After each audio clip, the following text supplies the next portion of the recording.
Hello dear students of class 9. In this chapter I am going to discuss about evaporation. इससे previous मैंने आपको effect of temperature and pressure on states of matters पढ़ाया था और इसमें I am going to tell you about evaporation and factors on which it depends. So what is the meaning of evaporation? Normally हम evaporation को क्या बोलते हैं, यानी जब हम कोई चीज़ पानी में डूबी हुई होती है, आफ्टर सम टाइम हम देखते हैं वो स्टीम बन के उड़ने लगता है, तो नॉर्मल भाषा में दैट इज़ इवेपोरेशन. तो evaporation is a surface phenomena, यानी सरफेस फिनोमिना यानी ऊपर की तरफ से होता है. कभी भी ऐसा नहीं है कि बहुत सारी वाटर लेयर्स हैं तो इवेपोरेशन नीचे वाली लेयर से होगा, हमेशा सबसे ऊपर की लेयर से होगा. That is why evaporation is a surface phenomena.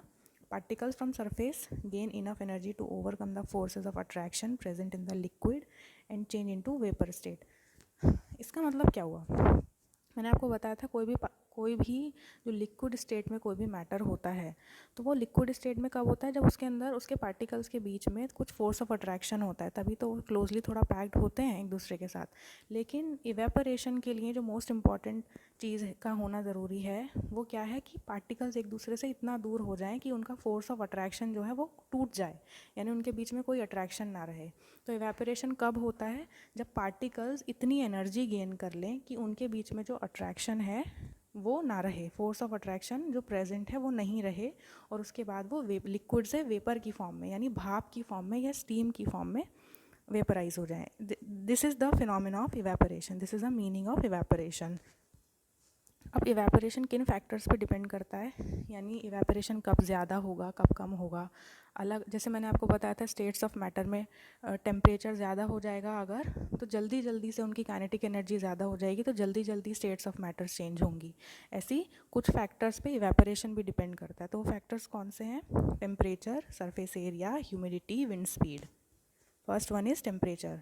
तो देखो टेम्परेचर जैसे ज़्यादा बढ़ेगा, यानी जैसे आपने अगर सिंपल एग्जांपल से समझो, अगर आपने गीले कपड़े सूखने के लिए डाले हैं धूप में बाहर, तो अगर बहुत ज़्यादा धूप है यानी टेम्परेचर बहुत ज़्यादा है तो कपड़े बहुत जल्दी सूख जाते हैं. और कभी कभी धूप बहुत हल्की होती है या नहीं होती है, टेम्परेचर बहुत कम होता है तो कपड़े पूरे दिन में भी नहीं सूखते हैं या बहुत टाइम लेते हैं सूखने के लिए.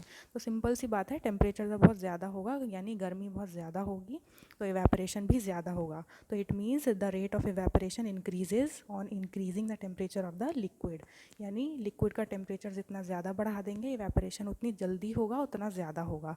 तो ये जो साइन नीचे बना हुआ है उसको क्या बोलते हैं? डायरेक्टली प्रोपोर्शनल, यानी evaporation is directly proportional to temperature.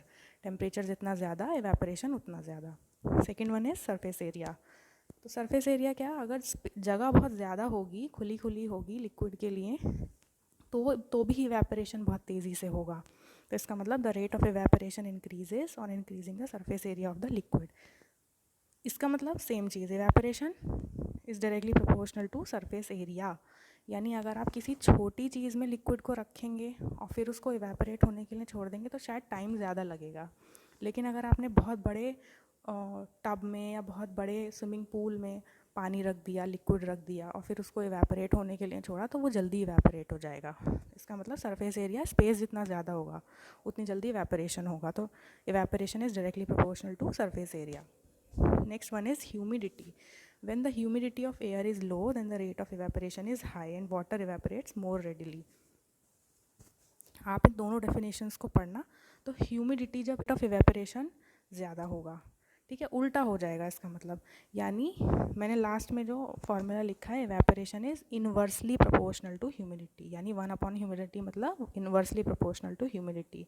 यानी अभी तक क्या हो रहा था, टेम्परेचर बढ़ रहा था तो इवेपोरेशन बढ़ रहा था, सरफेस एरिया बढ़ रहा था तो भी इवेपोरेशन बढ़ रहा था, लेकिन ह्यूमिडिटी बढ़ेगी तो इवेपोरेशन कम होगा, यानी उल्टा हो जाएगा, और ह्यूमिडिटी कम होगी तो इवेपोरेशन ज़्यादा हो जाएगा.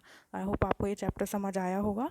जो भी इन चैप्टर से रिलेटेड मैंने प्रीवियसली आपको स्लाइड्स दिखाई हैं उन सब चीज़ों को विद एग्जाम्पल्स, विद डायग्राम्स, जो भी डायग्राम्स बनाने लायक हैं, ऐसे अगर कोई प्रिंटेड फॉर्म में जो आप नहीं बना सकते उनको मत बनाइएगा, अदरवाइज़ आपको वो सारे नोट्स फेयर कॉपी में बनाने हैं. इससे प्रीवियस भी मैंने जो स्लाइड्स बताई हैं.